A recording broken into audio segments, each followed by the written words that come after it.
আজকে থেকে ঠিক ২১ বছর আগে লিওনেল মেসি এর অভিষেক হয় বার্সা মূল দলে। যদিও এর আগে সি টিম, বি টিম এইগুলা সে পাড়ি দিয়ে আসছে।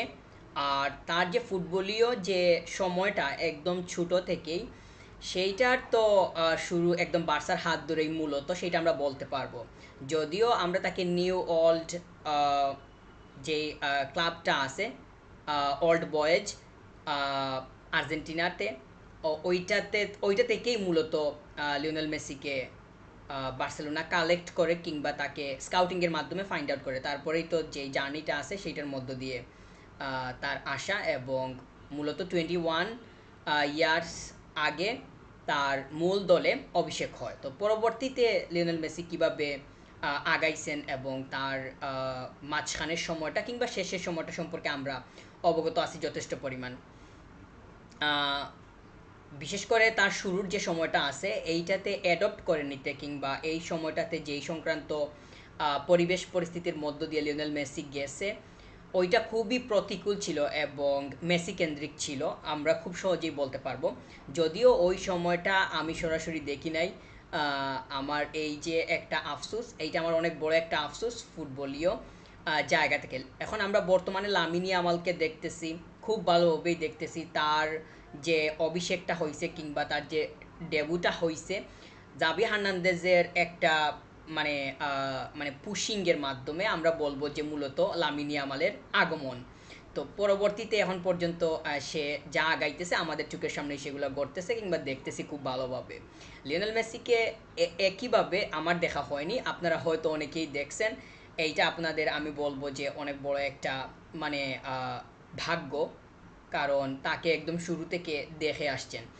আর বার্সাতে লিওনেল মেসির এন্ডিংটা কীরকম হয়েছে এইটা নিয়ে এইটা আমরা জানি, এইটা তো আমরা দেখছি, কিন্তু ওইটা হ্যাপি এন্ডিং ছিল না।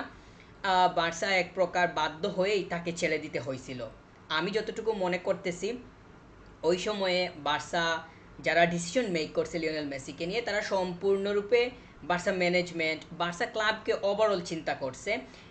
এবং ওই চিন্তাটা এত বেশি পরিমাণ বড় ছিল, ওই চিন্তার সামনে লিওনেল মেসি ছিল সামান্য একজন প্লেয়ার কিংবা সাধারণ একজন প্লেয়ার। তো সাধারণ একজন প্লেয়ারকে নিয়ে তারা মানে তাদের যে চিন্তাভাবনার পাহাড় তারা জমাইছিল, এবং ওই পাহাড়টা সম্পূর্ণই ছিল বার্সাকে কিভাবে ডিফেন্ড করা যায়, কিভাবে বাঁচানো যায় ওই কেন্দ্রিক, মানে মূলত ক্লাবকে কিভাবে প্রোটেক্ট করা যায় ওইটা নিয়েই তাদের সম্পূর্ণ চিন্তাভাবনা ছিল। আর ওই যে একটা মানে লিওনেল মেসিকে ছেড়ে দিতে সিদ্ধান্ত মানে ছেড়ে দিতে হবে বা ছেড়ে দিতেছে এই সংক্রান্ত সিদ্ধান্তে উপনীত হওয়ার পেছনে পুরো ক্লাবকে প্রায়োরিটি দেওয়াটাই ছিল মুখ্য, এবং সেটাই বার্সা করছে। আমি এই জায়গাতে শুধুই আহ, মানে বার্সার সাথে লিওনেল মেসির যে বিচ্ছেদটা হয়েছে কিংবা মানে লিওনেল মেসি বার্সা ছেড়ে যেইভাবে গেছে সেইটা নিয়ে আমাদের অনেক ধরনের কথা মানে থাকবে। এই জায়গাতে আমরা অনেক কিছুই বলতে পারবো। তবে লিওনেল মেসির স্টার্টিং যে সময়টা ছিল বার্সাতে, আমি যতটুকু পরিমাণ জানতে পারছি সোশ্যাল মিডিয়ার কল্যাণে, এখানে তো আমাদের কাছে ভিডিওস আছে, পিকচার্স আছে, বিভিন্ন ধরনের মানে অনেক বড় বড় নিউজ আছে, আর্টিকেলগুলো আছে, জার্নাল আছে। আমি এই সব কিছু পড়ে দেখে যতটুকু পরিমাণ বুঝতে পারছি, একটা জিনিস হচ্ছে ওই সময়ে যে পরিবেশটা ছিল ওইটা খুব ভালোভাবেই লিওনেল মেসি সামলে নিছে, কিংবা ওই পরিবেশটার সাথে মানিয়ে নিতে তার কোনো প্রকার অসুবিধা হয়নি, পরিবেশটা তার পক্ষে ছিল। পরিবেশটা তাকে খুব বেশি পরিমাণ হেল্প করছে যাতে সে খুব ভালোভাবে অ্যাডপ্ট করে নিতে পারে। আমরা দেখছি, আমরা মানে মানে আমি তো দেখি নাই, আপনারা দেখছেন, আমি জানছি। তো আমি জানছি যে মানে সে খুবই দ্রুত এই টিমের সাথে মানে মানিয়ে নিছে, এবং মানে ইতিহাস সেটাই বলে তার যে স্টার্টিং সময়টা আছে তার খুব বেশি পরিমাণ হ্যাসেল ফেস করতে হয়নি, খুব বেশি পরিমাণ সময় লাগেনি, মানে তার নিজেকে এই জায়গাতে একটা স্টেবল মানে একটা স্টাবিলিটি দিতে। তো এই যে মানে ওই সময়টাতে যে বার্সার প্লেয়াররা ছিল, ম্যানেজমেন্টে যারা ছিলেন, কোচিং স্টাফ যারা ছিলেন, সবাই অনেক বেশি পরিমাণ মেসি ওরিয়েন্টেড ছিল, এবং তাকে কেন্দ্র করে যে একটা ফ্রেন্ডলি ভাব সেইটার জন্ম তারা দিতে পারছিল। লিওনেল মেসি ওই যে একটা মানে এনভায়রনমেন্ট সেইটার সাথে খুব ভালোভাবে ম্যাচ করে নিতে পারছে। তো তার খুব বেশি পরিমাণ সময় লাগেনি এই জায়গাতে মানে ফিক্স হইতে। আমরা সেইটা মানে খুব ভালোভাবেই আহ, জানি। আর আমরা এটাও জানি যে লিওনেল মেসি টানা 4বার ব্যালন ড'র উইন হয়েছেন এবং তিনি এই যে টপ অ্যাওয়ার্ডটা টানা 4বার উইন হয়েছেন। আহ, এটা তিনি বার্সাতে থাকাকালীনই সেইটা সম্ভব হয়েছে এবং ওই সময় ওনার পারফর্ম কেমন ছিল, তার পারফর্ম কেমন ছিল সেইটা তো আমরা মানে খুব ভালোভাবেই জানি, অনেকেই দেখছি। আর আহ, বার্সা তার কাছ থেকে ওই সময়টাতে কি পাইছে সেইটাও আমরা খুব ভালোভাবেই অনুধাবন করতে পারি। এবং বার্সার যে একটা মানে বার্সাকে অন্যরকম একটা শেপ দেওয়ার পেছনে লিওনেল মেসির অবদান অনস্বীকার্য। সেইটা বার্সা স্বীকার করতে বাধ্য।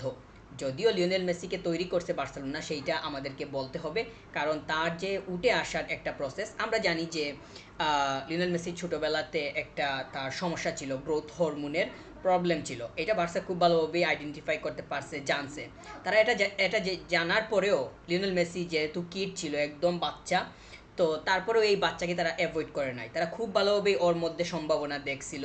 তারা ওকে টেক কেয়ার করছে, একদম বড় করে তুলছে, মানে যা যা প্রয়োজন আছে সব কিছুই দিছে। লিওনেল মেসির পেপার সাইনিং হয়নি, টিস্যু সাইনিং হয়েছিল।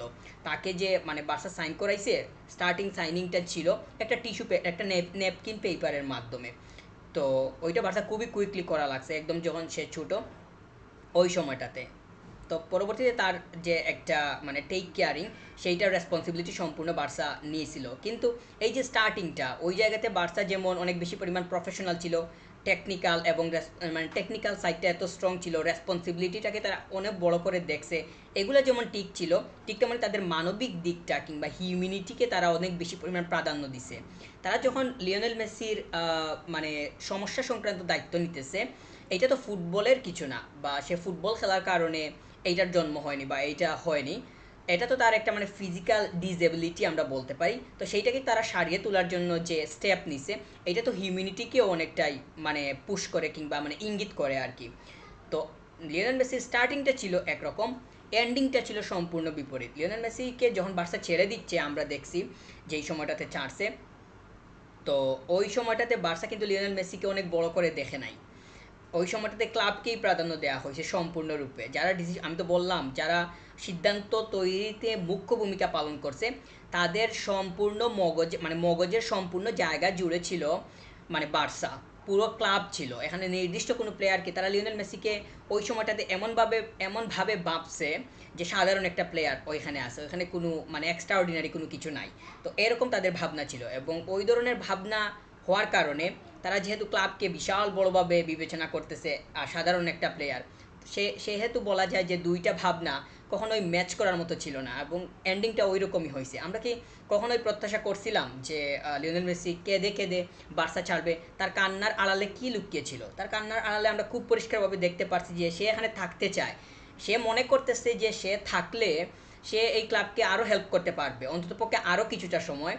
এইটা আমরা কান্নার আড়ালে পাইছি, কিন্তু বার্সা সেইটা মানে বাধ্য হয়েই এইরকম একটা স্টেপে যাওয়া হয়েছে, মানে যাওয়া লাগছে, পরিবেশটা ওই রকম তৈরি করতে হয়েছে।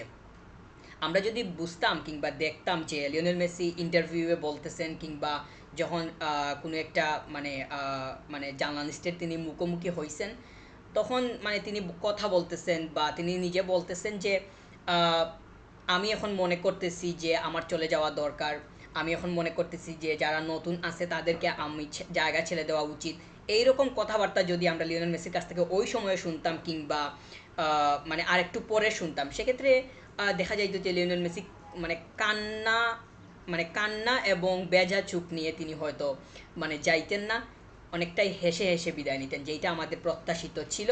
কিন্তু এন্ডিংটা যেভাবে হয়েছে সেইটা আসলেই এখন অবধি মানে অসহ্য করার মতো এবং কোনোভাবেই এটা মানে মেনে নেওয়া যায় না। তাকে ট্রিবিউট করা তো দূরে থাক, মানে সে মোটামুটি বলা যায় যে এক প্রকার লুকোচুরি মানে একটা খেলা হইতেছে আর সে কোনো রকম লুকিয়ে যাইতেছে, পালিয়ে যাইতেছে, এরকম একটা অবস্থা। আমরা তাকে যেই জিপে দেখছি যে সে চলে যাইতেছে, মানে ওইটাতে সে কিভাবে গিয়ে উঠতেছে আমরা তো লাইভ দেখতেছি। পরবর্তীতে আমাদের সামনে আরও ক্লিয়ারলি ছবিগুলো আসছিল, ভিডিওগুলো আসছিল। তো এটা কিন্তু মানে এন্ডিংটা সম্পূর্ণ বিপরীত ছিল। যদি স্টার্টিংয়ের সাথে মিলাই, তো স্টার্টিংটা একরকম ছিল। স্টার্টিংয়ে আমরা দেখছি লিওনেল মেসিকে কেন্দ্র করে বার্সার সফট কর্নারটা কীভাবে কাজ করছে, কিন্তু তাকে ছেড়ে দেওয়ার বেলাতে কিংবা এন্ডিংয়ের বেলাতে যখন ডিসিশন মেক করতেছে, সিদ্ধান্তগুলো তৈরি করতেছে, বিভিন্ন ধরনের আলোচনা আসতেছে, তখন ক্লাবকে এত বড় করে মানে ম্যানেজমেন্ট দেখছে, এখানে স্টাফরা দেখছে, এই জায়গাতে আসলে মানে প্রশংসারও দাবি পাবে। আবার যেহেতু নামটা লিওনেল মেসি বার্সার এক প্রকার স্ক্রিপ্ট রাইটার। সে যেইভাবে বার্সাকে বিগত সময়গুলোতে শেপ দিয়ে আসছে, আমি তো এটাই বলছি যে লিওনেল মেসিকে জন্ম দিছে মানে ফুটবলের যে একটা গতিপথ, ওই গতিপথে জন্ম দিছে বার্সা। আবার বার্সাকে অন্যরকম একটা শেপ দেওয়ার পেছনে লিওনেল মেসির অবদান অনেক বড়। তো একটা আরেকটার পরিপূরক, কিন্তু এই পরিপূরকগুলো ছাড়াছাড়ি এমনভাবে হয়েছে, এইটা পুরো বিশ্বই আমার কাছে মনে হয় যে মেনে নিতে অসম্মতি জানাবে। আমাদের কাছে তো এগুলা মানে কোনো যদি কিন্তু ছাড়াই এটা অসহ্য করার মতো। তো আমি জানি না যে লিওনেল মেসির যে খুব রাগ এইগুলা বার্সার প্রতি কবে কমবে।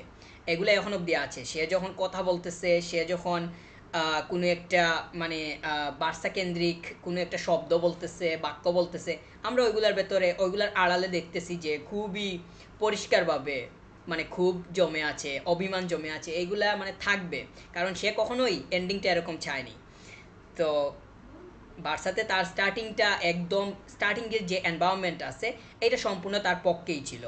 মূলতই মানে পরিবেশ মূলত মানুষের কারণেই তৈরি হয়, এবং ওই সময়ে ওই পরিবেশে একদম স্টার্টিং সময়ের কথা বলতেছি, ওই সময় যেই মানে পরিবেশে যেই মানুষগুলো ছিল সম্পূর্ণই মেসি কেন্দ্রিক ছিল। মেসিকে নিয়ে অনেক বেশি পরিমাণ ভাবছে, সব থেকে বেশি পরিমাণ ভাবছে যারা মেসিকে সুযোগ করে দিচ্ছে, কারা মানে ম্যানেজমেন্টের এরা অনেক বেশি পরিমাণ ভাবছিল। কোচিং স্টাফরা তার পক্ষে ছিল, টিমমেটরা তাকে খুব ভালোভাবে অ্যাকসেপ্ট করে নিছে, এবং তার জার্নিটা কীভাবে স্টার্ট হয়েছে আমরা জানি। বার্সার হয়ে সে চ্যাম্পিয়ন্স লিগ থেকে শুরু করে লা লিগে এমন কোনো টাইটল বাকি নাই যে এটা সে উইন হয় নাই, সব কিছুই জিতছে। অ্যাসিস্ট আছে, গোল আছে, এগুলো তো আমরা জানি। সব থেকে বড় কথা হইতেছে তার যে সময়টা টানা 4 বা ব্যালন ড'র উইন হওয়া, এটা কিন্তু সাধারণ কোনো ব্যাপার ছিল না। সে বার্সা এরকম ইতিহাসে আর কোনো প্লেয়ার নাই। তো এটা সে যে উইন হয়েছে তার তো মূলত মানে তার পারফর্মটা বের হয়ে আসছে তো বার্সার জার্সিতেই, এবং এই পারফর্মটা সে বার্সাকেই উপহার দিছে, এবং ওই সময়টাতে সে কীরকম ছিল সেটা সারা পৃথিবী দেখছে। যদিও বর্তমান সময়ে বার্সার আরেকটা প্লেয়ার নারী দলের আইতানা বনমাতিকে দেখতেছি যে সে বিগত 3টা ব্যালন ড'র নিচের করে নিছে, আরেকটা নিয়ে নিলে লিওনেল মেসির সমান হয়ে যাবে মানে ফুটবলের স্পোর্টস এর মানে দিক থেকে নারী পুরুষ দুইটা মিলিয়ে। তো লিওনেল মেসি বার্সাকে অন্যরকমভাবে একটা শেপ দিছে। মূলত বলা যায় যে লিওনেল মেসির যে সময়টা আছে ওই সময়টাতে পুরোটার স্ক্রিপ্ট রাইটার লিওনেল মেসি, এবং মানে লিওনেল মেসি হয়ে উঠতে বার্সার অবদান অনেক বেশি পরিমাণ ছিল। Thanks very much, subscribe.